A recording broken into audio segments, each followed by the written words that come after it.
Hello guys, welcome back to my channel Sulagna's ভিউ। আর আমি সুলগ্না। তো আজকে তোমাদেরকে নিয়ে এসেছি আরও একটা নতুন ব্লগে। তো কোথায় নিয়ে এসেছি তোমাদেরকে সেটা এক্ষুনি তোমরা জানতে পারবে। ততক্ষণ দেখতে থাকো আর পুরো ব্লগটা স্কিপ না করে।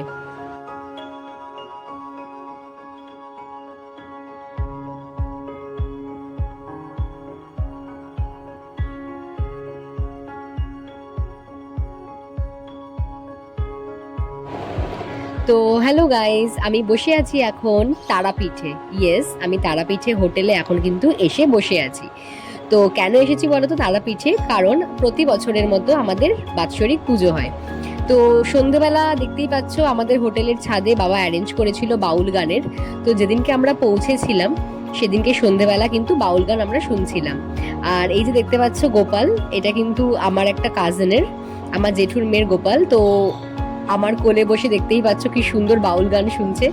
তো সবাই খুব আদর করছিল গোপালকে। তো চলে এসেছি আবার নেক্সট ডেতে, মানে পরের দিন একদম ভোর 4টে থেকে শুরু হয়ে গেছিল মায়ের পুজো। আর দেখতেই পাচ্ছ তোমরা, এটা হচ্ছে তারাপীঠের মার্কেট। এখান থেকে আমরা দুপুরবেলার যে পুজোটা হয় মায়ের, সেই দুপুরের পুজোর জন্য কিছু জিনিসপত্র কেনাকাটি করছিলাম। সকালের পুজো কিন্তু খুব ভালোভাবে মিটে গেছে। তো দুপুরবেলা এত রোদে আমি ছাতা নিয়ে যাচ্ছি একদম মায়ের মন্দিরের উদ্দেশ্যে। তো যাওয়ার পরে তোমাদের সাথে সব কিছু ধীরে ধীরে শেয়ার করব। দেখতে থাকো আমার ব্লগটা আর এনজয় করতে থাকো। তো এখন এসে গেছি একদম মায়ের মন্দিরের মেন চত্বরে। সেখানে আমরা একটা জায়গায় ওয়েট করব, তারপরে আমরা কিন্তু মন্দিরের ভেতরে ঢুকবো। এটা হচ্ছে সেই ওয়েটিং রুম যেখানে আমরা কিন্তু বসে ওয়েট করব। তো আমরা এখানে এসে কেন ওয়েট করছি বলো তো? কারণ একটু পরেই মায়ের দুপুরের পুজো আরম্ভ হবে এবং সেই দুপুরের পুজোটা একদম সামনে থেকে উপভোগ করার জন্যই কিন্তু আমরা ওয়েট করছিলাম। তো এখন সময় হয়ে গেছে আমাদের ভেতরে যাওয়ার। আর যে মায়ের মন্দির সুন্দরভাবে সাজানো হয়েছে, সেটা কিন্তু আজকে যেহেতু আমাদের পালি আছে, তো সেই কারণেই কিন্তু সাজানো হয়েছে। বেলুড় থেকে কিন্তু লোক গেছিল সেখানে, তো সেখানে গিয়ে কিন্তু সুন্দর করে পুরো মন্দির চত্বর থেকে শুরু করে পুরো মন্দির কিন্তু ভালোভাবে একদম সাজিয়ে দিয়েছে। তো এখন আমি দাঁড়িয়ে রয়েছি যে বাবার সাথে ভেতরে ঢুকবো বলে। আর যারা রয়েছে দেখতেই পাচ্ছ প্রত্যেকে কিন্তু আমাদের ফ্যামিলি মেম্বার, আমাদের ফ্রেন্ডস। মানে আমরা মোটামুটি এই আমাদের যে বাৎসরিক পুজো হয় তারাপীঠে অনেক জন মিলে কিন্তু আমরা যাই। যেমন এবছরে গেছিল 40 থেকে 50 জন। সবাইকে কিন্তু আমার বাবা নিয়ে যায় তারাপীঠে প্রত্যেক বছর পুজো দেখার জন্য।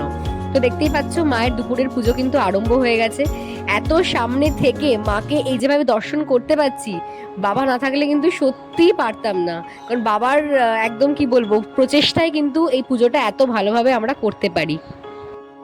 তো তোমরা দেখতেই পাচ্ছ দুপুরের পুজো, দুপুরের ভোগের পরে বাবা কিন্তু একদম মাথায় করে মায়ের ভোগের থালা নিয়ে চলে এসেছে।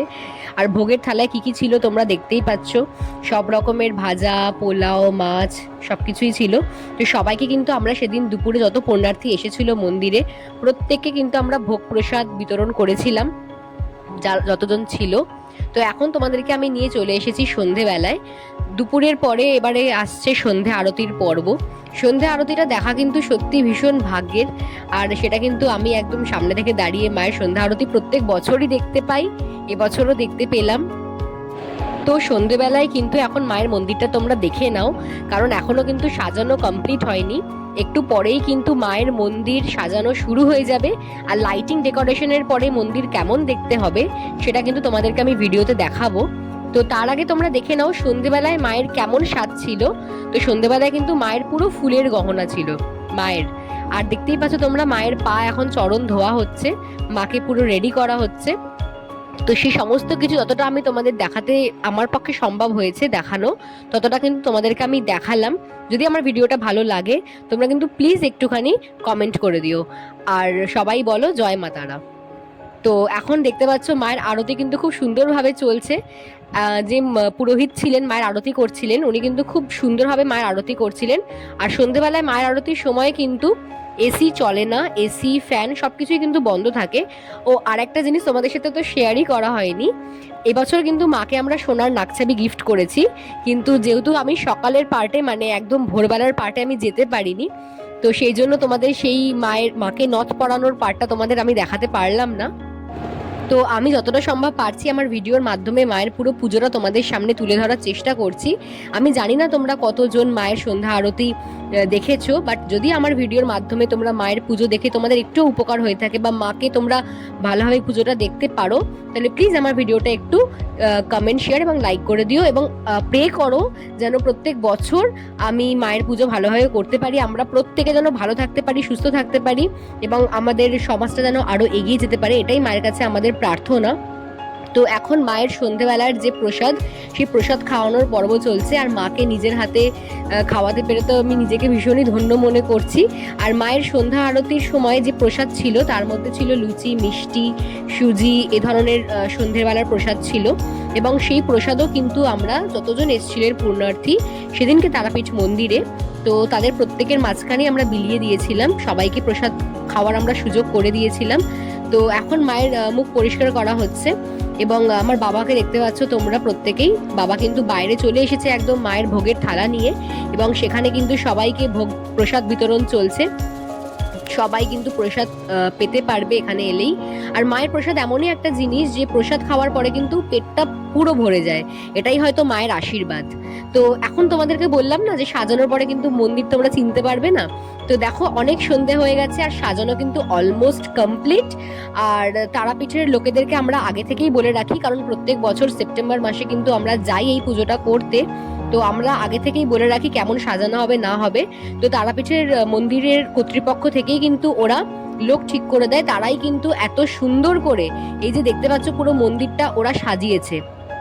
তো তোমরা যদি কেউ আমাদের সাথে সেপ্টেম্বর মাসে গিয়ে মায়ের পুজো দেখতে চাও তারাও কিন্তু কমেন্ট করতে পারো, এত সুন্দর পুজো নিজেদের একদম সাক্ষী হওয়ার জন্য। তো এই পুরো মন্দিরটা যে সাজিয়েছে তাদেরকে অসংখ্য ধন্যবাদ জানাই, কারণ দারুণ সাজিয়েছিল মন্দিরটা, মানে সামনে থেকে না অসাধারণ লাগছিল, পুরো দুর্গাপুজোর ভাইবস আসছিল। তো এরপরে দেখতে পাচ্ছ তোমরা প্রচন্ড ভিড় কিন্তু মন্দিরে হয়েছে আর ঢাকিওয়ালারাও কিন্তু তারাপীঠেরই, আমরা আগে থেকেই সব বলে রাখি, তো তারাই সব আমাদেরকে অ্যারেঞ্জ করে দেয়। তো ঢাকিওয়ালারাও চলে এসেছে এখন মায়ের পুজোতে ঢাক বাজানোর জন্য। তো এরপরে আমরা বসবো যজ্ঞতে, কারণ যজ্ঞ করা হয় যাতে সবার মঙ্গল কামনায়। আর যেহেতু আমাদের সাথে প্রত্যেক বছরই 40-50 জন লোক যায় তারাপীঠে, তো প্রত্যেকের মঙ্গল কামনার উদ্দেশ্যে কিন্তু যজ্ঞ করা হয়। এবং এই যজ্ঞের জায়গাটা দেখো কি সুন্দর সাজানো হয়েছে এবং এই যজ্ঞের জায়গাটাও সাজিয়েছে তারাপীঠের মায়ের মন্দিরেরই পুরোহিতরা। তো যারা দেখতে পাচ্ছ দাঁড়িয়ে আছে, অনেক আছে পূর্ণার্থী, আবার অনেকে আছে আমাদের ফ্যামিলি, ফ্রেন্ডস, আত্মীয় স্বজন প্রত্যেকেই রয়েছে। তো এখন এখানে যজ্ঞের জন্য প্রিপারেশন চলছে, তো দেখতেই পাচ্ছ তোমরা, দেখতে থাকো ব্লগটা, তারপরে তোমাদেরকে আরো বাকি ইনফরমেশন শেয়ার করছি।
আমাদের যজ্ঞের কিন্তু এখন একদমই শেষ মুহূর্ত। আর যজ্ঞের আগুন দেখতেই পাচ্ছ কিরকম দাউ দাউ করে আগুন জ্বলছে যজ্ঞের। তো যজ্ঞের পরে কিন্তু আমার বাবা নারকেল ফাটাবে। তো নারকেল ফাটিয়ে কিন্তু এই যজ্ঞের আগুন বন্ধ করা হবে। তো নারকেল ফাটানোর পরেই কিন্তু যজ্ঞটা শেষ হবে। তো এখন দেখতেই পাচ্ছ পুরোহিত মশাই প্রিপারেশন করছে নারকেল নিয়ে যজ্ঞ শেষ করার জন্য। তো এই যে নারকেল ফাটানো কমপ্লিট হলো, দেন এই নারকেলের জলটা আগুনের উপর দিতে হবে। দেন আমাদের তারাপীঠের পুজো একদমই শেষের পথে, রাত হয়ে গেছে। আমরা সব শেষে একটু ঢাকের আওয়াজের সাথে ডান্স করছিলাম। আর এই যে সুভদ্রা আন্টি ভীষণই ভালো, একদম মাটির মানুষ, কাছের মানুষ, একদমই মনে হয়নি যে উনি আমাদের ফ্যামিলি মেম্বার নন। আমাদের ফ্যামিলি মেম্বারের মতোই সবার সাথে মিশে গেছিলেন, প্রত্যেকের সাথে হাসি মজা করে কিন্তু আমরা আমাদের এবছরের পুজোটা কমপ্লিট করলাম। আর প্রত্যেক বছরে যেন আমরা আসতে পারি, আসছে বছর আবার হবে। তো এইভাবেই কিন্তু নাচ গানের মাধ্যমে আমরা আনন্দ করে আমাদের এবছরের তারাপীঠের বাৎসরিক পুজোটা শেষ করলাম। তো আজকের মতো এখানেই তোমাদেরকে টাটা, দেখা হবে তোমাদের সাথে আবার নেক্সট কোনো ভিডিওতে। ততক্ষণ পর্যন্ত তোমরা সুস্থ থাকো, ভালো থাকো, সাবধানে থাকো আর দেখতে থাকো সুলগ্নাস ভিউ।